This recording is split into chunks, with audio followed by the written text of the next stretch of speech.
haya ee kulmiye ayaa isku khilaafsan furista ururada siyaasadda ee Somaliland. Xaaladda golaha wakiilada Somaliland ayaa ahayd maanta sidan.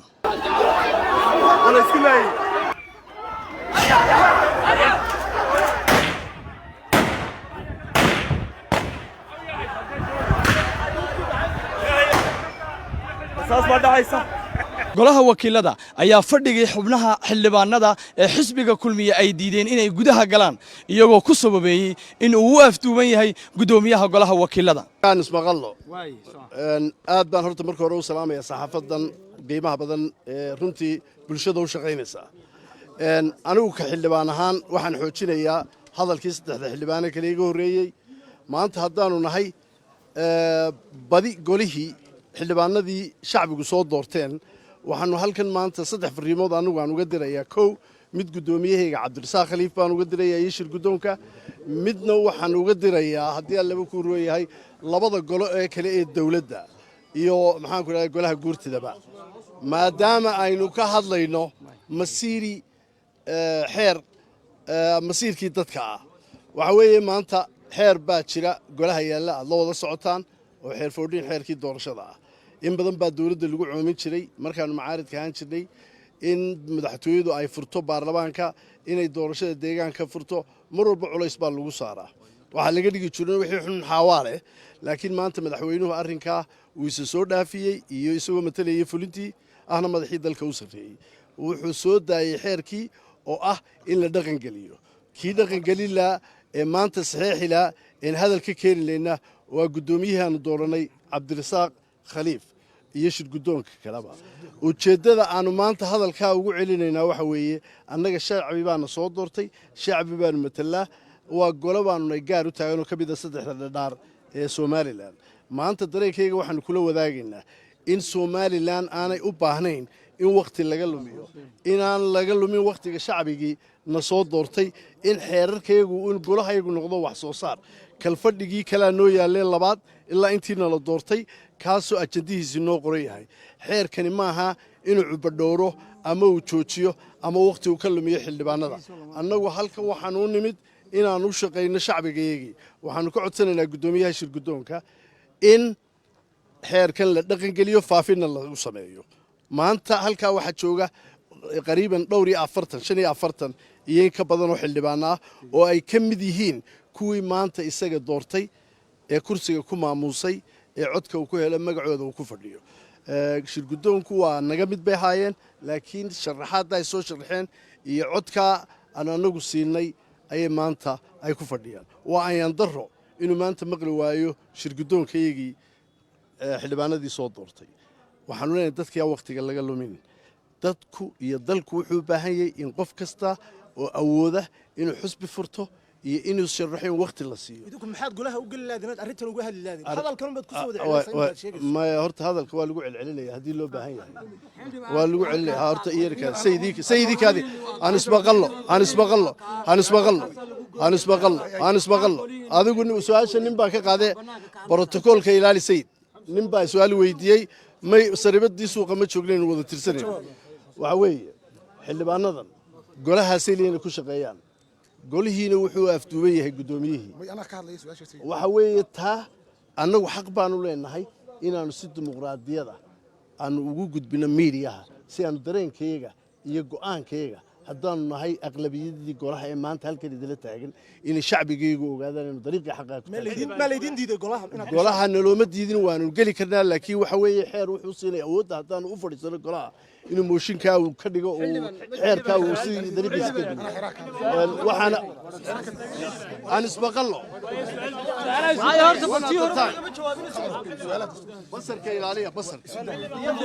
basarka ilaaliya.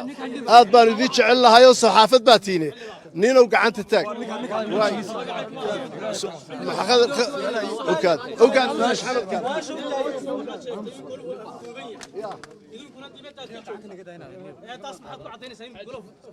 golaha xeerka markii ay dhegaysano su'aalaanu ku weydiinno iyo aanu wada yuusna meel ma wada galaan saxaafaday. waxa weeye gudoomiyuhu markii hore la kulmay guddidii business committee-gii matalaysay 10 xubnood. guddidaas wuxuu u sheegay inaanu xeerkan ka maarmayn inuu golaha geliyo sabab uu u geliyo inuu xeer ansaxay oo golahan hore uga baxay oo la ansixiyey inuu dib ugu soo celiyo waa raad arooriyo dib u raac weeye annaguna dalka inaanu hore ugu shaqaynaanu doonaynaa halkaa isla meeraysi baa ku jira mana dhacayso golahana waanu gelaynaa marka lagu soo celiyo xaaladdii lagu wada shaqaynayay waxaanu dhibay inta ka horraysa annagu waxaanu doonaynaa inaanu maanta dareenkayga halkaa ka muujino hal su'aal madaxweynaha waxaad sheegtay in uu dhaqangel yahay xeerka cidda uu ku habsaamay ee uu la yaalayna waa madaxweynaha haddii arrintaa aad sheegaysid meenu madaxweynuhu dastuur jabin ku mutaysanayn madaxweynuhu laba siyood bay u ansaxaan xeerku haddaan is dhegaysanno waxa weeye su-aashaasun baa ka jawaabaya madaxweynuhu wuxuu leeyahay awooddu sharcigu siiyey madaxweynuhu waa madaxii dalka xeerku marka uu golaha ka baxo waa loo geeyaa madaxweynuhu hadduu doono isla saacaddaasu ku saxeexaya haddii kalena 21 cisho haystaa dastuurkii wuxuu qorayay kaadi wuxuu qorayaa in uu xeerkaasi 21 cisho hadduu ku dhaafo waa ansax hadduu saxeexana waa ansax faafintana waxaa leh markuu uu soo celiyey inuu faafiyo dhaqan geliyo gudoomiyihii shirkayagan jaraa'id wuxuu daaran yahay xeer lambar 14 xeer lambar 14 waa dhaqangal sida dastuurku uu dhigaayo iyo xeerarka ka farcamay iyo xeer hoosaadka golahuba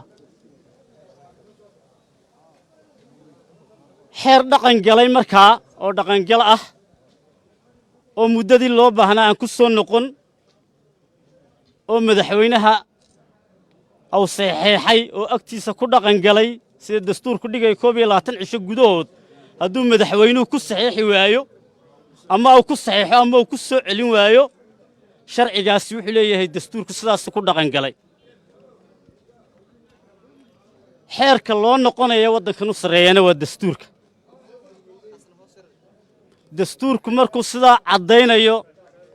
haddii aan nahay xildhibaanada golaha wakiilada waxaan leenahay xeelkaasi waa dhaqalgan annagoo ka duulayna cadaaladda iyo wax wada lahaanshaha iyo Soomaaliland la wada leeyahay saddexdan xisbi lama wada lahayn ee qaylaya beelaha dariifyada haddaanu nahay waxaan rabnaa in ururada la furo on ururadayada la soo baxno beesha dhaxana in waliba nagu taageerto sallallahu ala nabiyina Muhammad wa ala alihi wa sahbihi wa sallam hoosigeeradi saxaafadda madaxa bannaan ee sharafta iyo karaamada leh ee bulshada la wadaagta dhacdooyinka maalinlaha ee waxa weeye ka dhaca dalka gudihiisa ma hadda labaad waxaan u maqaynaa ilaaha waxa weeye ina uumay maanta waxa weeye waynu aragnaa goolihii aynu dooranay annagoo ahayn xildhibaanadii la doortay ee shacabku doortay ee sharciga inay ilaaliyaan la doonayay ee nidaamka inay ilaaliyaan la doonayay ee dastuurkiina lagu doortay annaguna aanu xildhibaanada ku nahay madaxweynuhuna madaxweyne ku yahay speakerka goolna ku yahay speaker ku yahay contract social contract bulshada u dhaxeeyana waa dastuurka wixii ka hor imanayana waa qayr sharci waxaanu dhacdada aan u taaganahay tahay inaanu ilaalino xuquuqda shacabkiina doortay waxa weeye qodob dastuuriya baanu ilaalinaynaa qodobka 13aad ee dastuurka farqadiisa 3aad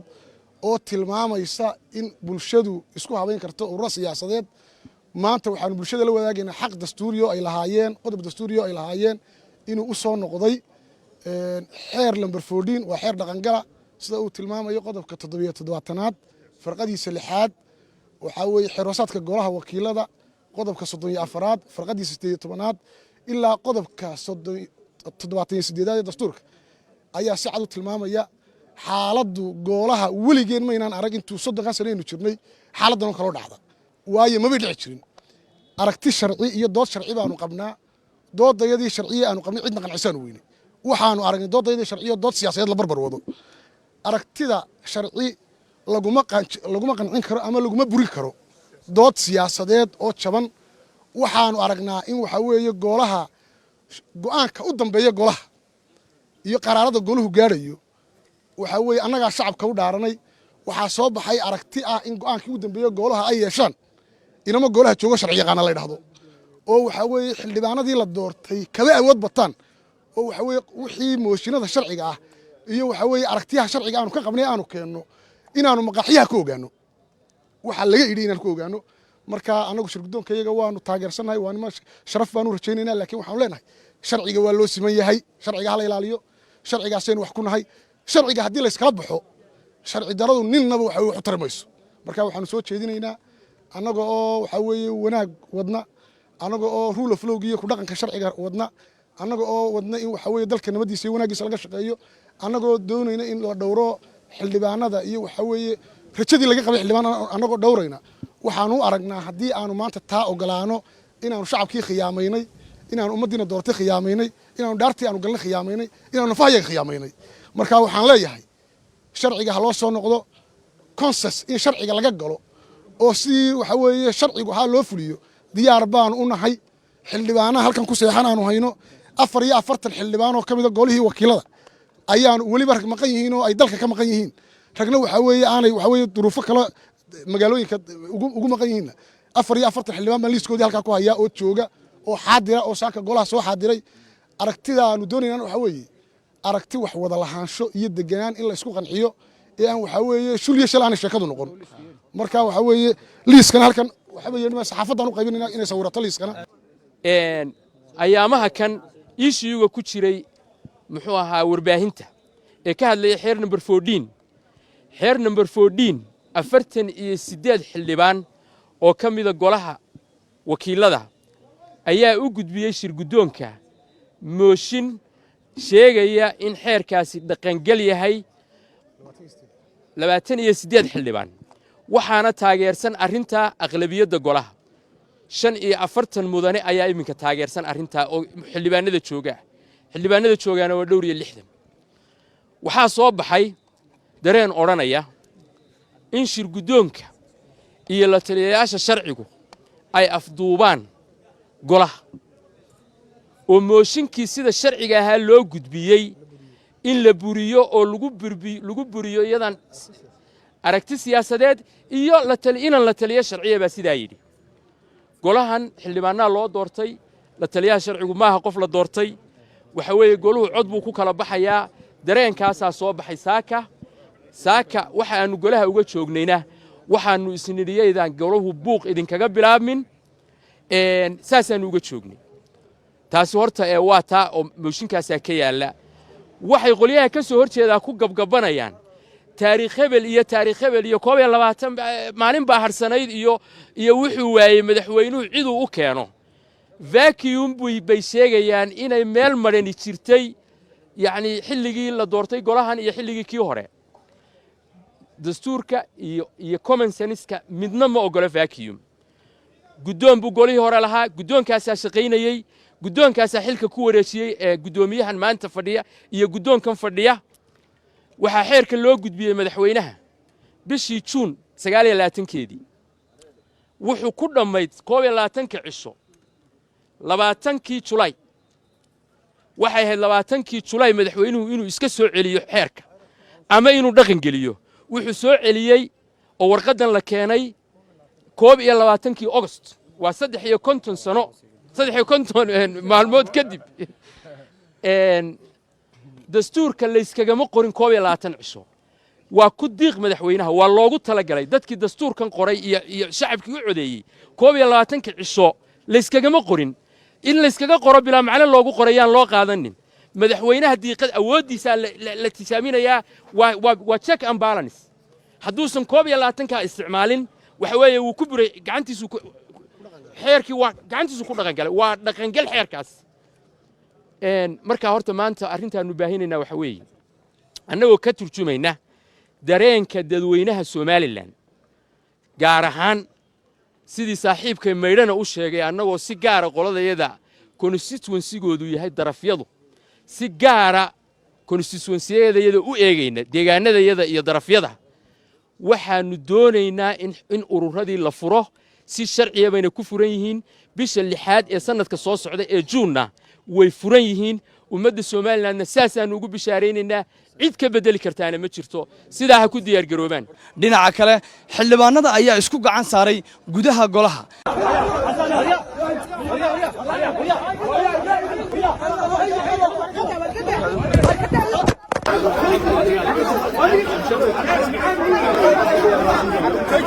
arrinta ugu weyn ee la isku hayana waxa ay tahay furashada ururada siyaasadda ee Somaliland mucaaradku waxay qabaan in waqtigan aanay joogin xilligii la furi lahaa ururada siyaasadda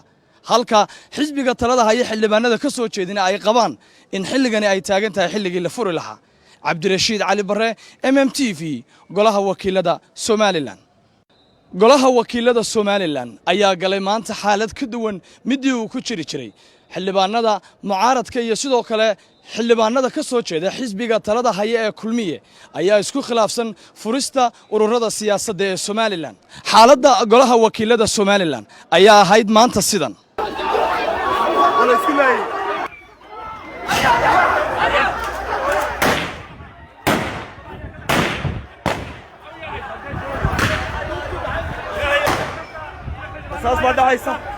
golaha wakiilada ayaa fadhigii xubnaha xildhibaanada ee xisbiga kulmiye ay diideen inay gudaha galaan iyagoo ku sababeeyay in uu u afduuban yahay gudoomiyaha golaha wakiilada ismaqallo aad baan horta markii hore u salaamaya saxaafadan qiimaha badan ee runtii bulshada u shaqaynaysa anigu ka xildhibaan ahaan waxaan xoojinayaa hadalkii saddexda xildhibaane kale iga horreeyey maanta haddaanu nahay badi golihii xildhibaanadii shacbigu soo doorteen waxaanu halkan maanta saddex fariimood anigu aan uga dirayaa kow mid gudoomiyahayga Cabdirasaaq Khaliif baan uga dirayaa iyo shir gudoonka midna waxaan uga dirayaa haddii aan laba ku rooyahay labada golo ee kale ee dawladda iyo maxaan ku rahay golaha guurtidaba maadaama aynu ka hadlayno masiiri xeer masiirkii dadka ah waxa weeye maanta xeer baa jira golaha yaalla aad la wada socotaan oo xeer foodhin xeerkii doorashada ah in badan baa dawladda lagu coomin jiray markaanu macaaridka ahaan jirnay in madaxtooyadu ay furto baarlamaanka inay doorashada deegaanka furto mar walba culays baa lagu saaraa waxaa laga dhigi jiray wixii xun xaawaale laakiin maanta madaxweynuhu arrinkaa uu isa soo dhaafiyey iyo isagoo matalayay fulintii madaxii dalka u sarreeyay wuxuu soo daayay xeerkii oo ah in la dhaqan geliyo kii dhaqan gelin lahaa ee maanta saxiixi lahaa een hadal ka keeni laynaa waa guddoomiyahaanu dooranay Cabdirasaaq Khaliif iyo shir gudoonka kaleba ujeedada aanu maanta hadalka ugu celinaynaa waxa weeye annaga shacbi baana soo doortay shacbi baanu matalaa waa golo baanu gaar u taagan oo ka mid ah saddexda dhadhaar ee Somaliland maanta dareenkayga waxaanu kula wadaagaynaa in Somaliland aanay u baahnayn in waqti laga lumiyo inaan laga lumin waqtiga shacbigii na soo doortay in xeerarkaygu in golahayagu noqdo wax soo saar kalfadhigii kala noo yaaleen labaad ilaa intiina la doortay kaasoo ajandihiisii noo qoran yahay xeerkani maaha inuu cubadhowro ama uu joojiyo ama waqti uu ka lumiyo xildhibaanada annagu halkan waxaan u nimid inaan u shaqayno shacbigayagii waxaanu ka codsanaynaa guddoomiyaha shir gudoonka in xeerkan la dhaqan geliyo faafina lagu sameeyo maanta halkaa waxaa jooga qariiban dhowr iyo 45 iyo in ka badan oo xildhibaan ah oo ay ka mid yihiin kuwii maanta isaga doortay ee kursiga ku maamuusay ee codka uu ku helay magacooda uu ku fadhiyo shir gudoonku waa naga mid bay haayeen laakiin sharaxaadda ay soo sharaxeen iyo codka aan anagu siinay ayay maanta ay ku fadhiyaan waa ayaan daro inuu maanta maqli waayo shir gudoonkayagii xildhibaanadii soo doortay waxaanu leenahay dadka waqtiga laga lumin dadku iyo dalku wuxuu u baahan yahay in qof kasta oo awooda inuu xusbi furto iyo inuu sharaxin waqti la siiyo idinku maxaad golaha u gali laadeen arrintan uga hadli laadeen hadalkan baad ku soo wada ma horta hadalka waa lagu celcelinaya hadii loo baahan yahay waa lagu celinaya horta iyarka sayidii kaadi aan isbaqallo adigu su'aasha nin baa ka qaaday borotokoolka ilaali sayid nin baa su'aal weydiiyey may saribadii suuqa ma joogleen wada tirsaneen waxa weeye xildhibaanadan golahaasay leena ku shaqeeyaan golihiina wuxuu afduuban yahay gudoomiyihii waxa weeye taa annagu xaq baanu leenahay inaanu si dimuqraadiyada aanu ugu gudbino miidiyaha si aanu dareenkayga iyo go'aankayga haddaanu nahay aqlabiyadii golaha ee maanta halkan idila taagan inay shacbigaygu ogaadaan inuu dariiqii xaqaa ku ma leedin diiday golaha nalooma diidin waanu geli karnaa laakiin waxa weeye xeer wuxuu siinay awoodda haddaanu u fadhiisano golaha inuu mooshinkaa uu ka dhigo uu xeerkaa uu si dariiqiisa ka dhigo waxaana aan isbaqalno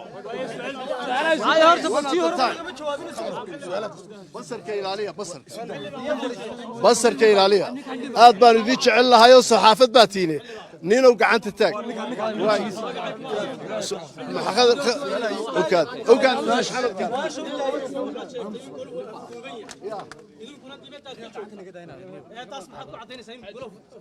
golaha xeerka markii ay dhegaysano su'aalaanu ku weydiinno iyo aanu wada yuusna meel ma wada galaan saxaafaday waxa weeye guddoomiyuhu markii hore la kulmay guddidii business committeegii matalaysay 10 xubnood guddidaas wuxuu u sheegay inaanu xeerkan ka maarmayn inuu golaha geliyo sabab uu geliyo inuu xeer ansaxay oo golahan hore uga baxay oo la ansixiyey inuu dib ugu soo celiyo waa raad arooriyo dib u raac weeye annaguna dalka inaanu hore ugu shaqaynaanu doonaynaa halkaa isla meeraysi baa ku jira mana dhacayso golahana waanu gelaynaa marka lagu soo celiyo xaaladdii lagu wada shaqaynayay waxaan u dhibay inta ka horraysa annagu waxaanu doonaynaa inaanu maanta dareenkayga halkaa ka muujino madaxweynaha waxaad sheegtay in uu dhaqangel yahay xeerka cidda uu ku habsaamay ee uu la yaalayna waa madaxweynaha haddii arrintaa aad sheegaysid maanu madaxweynuhu dastuur jabin ku mutaysanayn madaxweynuhu laba siyood bay u ansaxaan xeerku haddaan is dhegaysanno waxa weeye su-aashaasu baa ka jawaabaya madaxweynuhu wuxuu leeyahay awooddu sharcigu siiyey madaxweynuhu waa madaxii dalka xeerku marka uu golaha ka baxo waa loo geeyaa madaxweynuhu hadduu doono isla saacaddaasu ku saxeexaya haddii kalena 21 cisho haystaa dastuurkii wuxuu qoraya ii kaadi wuxuu qorayaa in uu xeerkaasi 21 cisho hadduu ku dhaafo waa ansax hadduu saxeexana waa ansax faafintana waxaa leh markuu uu soo celiyey inuu faafiyo dhaqan geliyo guddoomiyihii shirkayagan jaraa'id wuxuu daaran yahay xeer lambar 14 xeer lambar 14 waa dhaqangal sida dastuurku uu dhigaayo iyo xeerarka ka farcamay iyo xeer hoosaadka golahuba xeer dhaqangalay markaa oo dhaqangal ah oo muddadii loo baahnaa aan ku soo noqon oo madaxweynaha uu saxeexay oo agtiisa ku dhaqangalay sida dastuurku dhigay 21 cisho gudahood hadduu madaxweynuhu ku saxeexi waayo ama uu ku saxeexo ama uu ku soo celin waayo sharcigaasi wuxuu leeyahay dastuurku sidaas ku dhaqangalay xeerka loo noqonayo waddankan u sareeyana waa dastuurka dastuurku markuu sidaa caddaynayo haddii aan nahay xildhibaanada golaha wakiilada waxaan leenahay xeelkaasi waa dhaqalgan annagoo ka duulayna cadaaladda iyo wax wada lahaanshaha iyo Soomaaliland la wada leeyahay saddexdan xisbi lama wada lahayn ee qaylaya beelaha dariifyada haddaanu nahay waxaan rabnaa in ururada la furo on ururadayada la soo baxno beesha dhaxana in waliba nagu taageerto sallallahu ala nabiyina maxamed wa ala alihi wa sahbihi wa sallam hoosigeeradhi saxaafadda madaxa bannaan ee sharafta iyo karaamada leh ee bulshada la wadaagta dhacdooyinka maalinlaha ee waxa weeye ka dhaca dalka gudihiisa ma hadda labaad waxaan u maqaynaa ilaaha waxa weeye ina uumay maanta waxa weeye waynu aragnaa goolihii aynu dooranay annagoo ahayn xildhibaanadii la doortay ee shacabku doortay ee sharciga inay ilaaliyaan la doonayey ee nidaamka inay ilaaliyaan la doonayey ee dastuurkiina lagu doortay annaguna aanu xildhibaanada ku nahay madaxweynuhuna madaxweyne ku yahay speakerka gobolna ku yahay speaker ku yahay contract social contract bulshada u dhaxeeyana waa dastuurka wixii ka hor imanayana waa qayru sharci waxaanu dhacdada aan u taaganahay tahay inaanu ilaalino xuquuqda shacabkiina doortay waxa weeye qodob dastuuriya baanu ilaalinaynaa qodobka 13aad ee dastuurka farqadiisa 3aad oo tilmaamaysa in bulshadu isku habeyn karto urur siyaasadeed maanta waxaanu bulshada la wadaagaynaa xaq dastuuriyo ay lahaayeen qodob dastuuriyo ay lahaayeen inuu u soo noqday xeer lambar 14 waa xeer dhaqangala sida uu tilmaamayo qodobka 77aad farqadiisa 6aad waxa weeye xeer hoosaadka golaha wakiilada qodobka 34aad farqadiisa 18aad ilaa qodobka 78 dastuurka ayaa si cad u tilmaamaya xaaladdu goolaha weligeen maynaan arag intuu 30 sano aynu jirnay xaaladdan oo kale dhacda waayo ma dhici jirin aragti sharci iyo dood sharci baanu qabnaa doodayadii sharciye aanu qabnay cidna qancisaan weyne waxaanu aragnay doodayadii sharciye dood siyaasadeed la barbar wado aragtida sharci laguma qancin karo ama laguma burin karo dood siyaasadeed oo jaban waxaanu aragnaa in waxa weeye goolaha go'aanka u dambeeya golaha iyo qaraarada goluhu gaarayo waxa weeye annagaa shacabka u dhaaranay waxaa soo baxay aragti ah in go'aankii u dambeeya golaha ay yeeshaan inama golaha joogo sharci yaqaana la yidhaahdo oo waxa weeye xildhibaanadii la doortay kaba awood bataan oo waxa weeye wixii mooshinada sharciga ah iyo waxa weeye aragtiyaha sharciga aanu ka qabnay aanu keenno inaanu maqaaxiyaha ka ogaano waxa laga idhi inaan ku ogaano marka anagu shirguddoonkayaga waanu taageersanahay waa nima sharaf baanu rajaynaynaa laakiin waxaanu leenahay sharciga waa loo siman yahay sharciga hala ilaaliyo sharcigaasaynu wax ku nahay sharciga haddii layskala baxo sharci daradu ninnaba waxa wax u tari mayso marka waxaanu soo jeedinaynaa annaga oo waxa weeye wanaag wadna annaga oo rule of law iyo ku dhaqanka sharciga wadna annaga oo wadna in waxa weeye dalka nabadiisa iyo wanaagiisa laga shaqeeyo annaga oo doonayna in la dhowro xildhibaanada iyo waxa weeye rajadii laga qabay xildhibaan annaga oo dhowrayna waxaanu aragnaa haddii aanu maanta taa ogolaano inaanu shacabkii khiyaamaynay inaanu ummaddiina doortay khiyaamaynay inaanu dhaartii aanu galnay khiyaamaynay inaanu nafahayaga khiyaamaynay marka waxaan leeyahay sharciga ha loo soo noqdo consens in sharciga laga galo oo si waxa weeye sharcigu ha loo fuliyo diyaar baan u nahay xildhibaanaha halkan ku seexan aanu hayno 44 xildhibaan oo kamid ah golihii wakiilada ayaan waliba rag maqan yihiin oo ay dalka ka maqan yihiin ragna waxa weeye aanay waxa weeye duruufo kala magaalooyinka ugu maqan yihiin 44 xildhibaan baan liiskoodii halka ku haya oo jooga oo xaadira oo saaka golaha soo xaadiray aragtida aanu doonayna waxa weeye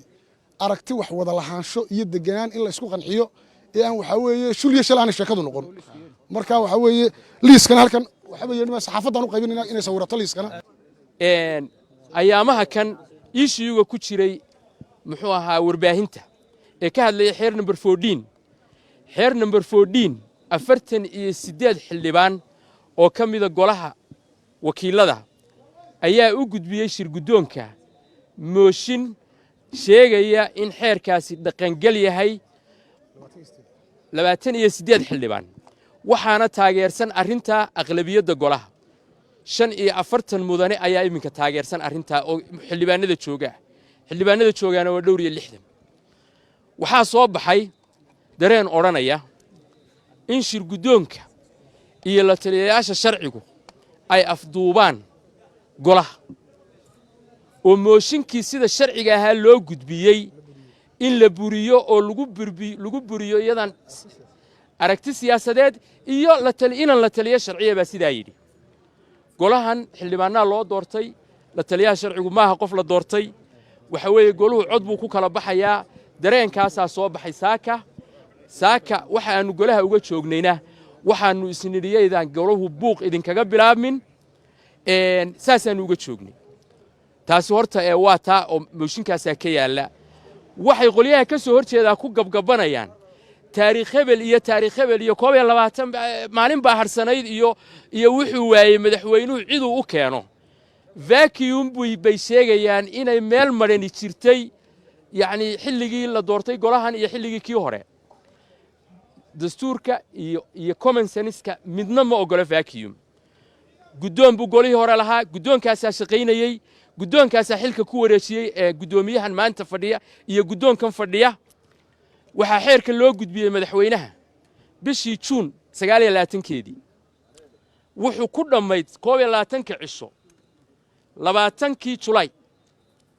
waxay ahayd 20kii Julaay madaxweynuhu inuu iska soo celiyo xeerka ama inuu dhaqan geliyo wuxuu soo celiyey oo warqadan la keenay 22kii August waa 53 sano 53 maalmood kadib dastuurka la iskagama qorin 22 cisho waa ku diiq madaxweynaha waa loogu talagalay dadkii dastuurkan qoray iyo shacabkii u codeeyey 22 cisho la iskagama qorin in la iskaga qoro bilaa macna loogu qorayaan loo qaadanin madaxweynaha diiqad awoodiisa la tisaaminayaa waa check and balance hadduusan 22 ka isticmaalin waxa weeye uu ku buray gacantiisu xeerkii waa gacantiisu ku dhaqan galay waa dhaqan gal xeerkaas markaa horta maanta arrintaannu baahinaynaa waxa weeye annagoo ka turjumayna dareenka dadweynaha somalilan gaar ahaan sidii saaxiibkay maydhana u sheegay annagoo si gaara qoladayada constituensigoodu yahay darafyadu si gaara constituensiyadayada u eegayna deegaanadayada iyo darafyada waxaannu doonaynaa in ururadii la furo si sharciya bayna ku furan yihiin bisha 6aad ee sanadka soo socda ee juunna way furan yihiin ummadda somalilandna saasaannu ugu bishaaraynaynaa cid ka bedeli kartaana ma jirto sidaa ha ku diyaargaroobaan dhinaca kale xildhibaanada ayaa isku gacan saaray gudaha golaha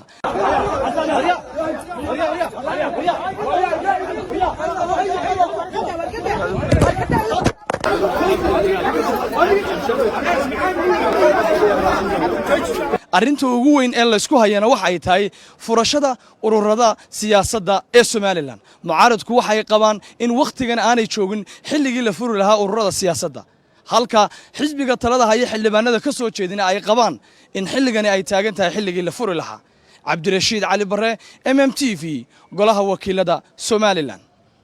golaha wakiilada Soomaaliland ayaa galay maanta xaalad ka duwan midii uu ku jiri jiray xildhibaanada mucaaradka iyo sidoo kale xildhibaanada ka soo jeeda xisbiga talada haya ee kulmiye ayaa isku khilaafsan furista ururada siyaasadda ee Soomaaliland xaaladda golaha wakiilada Soomaaliland ayaa ahayd maanta sidan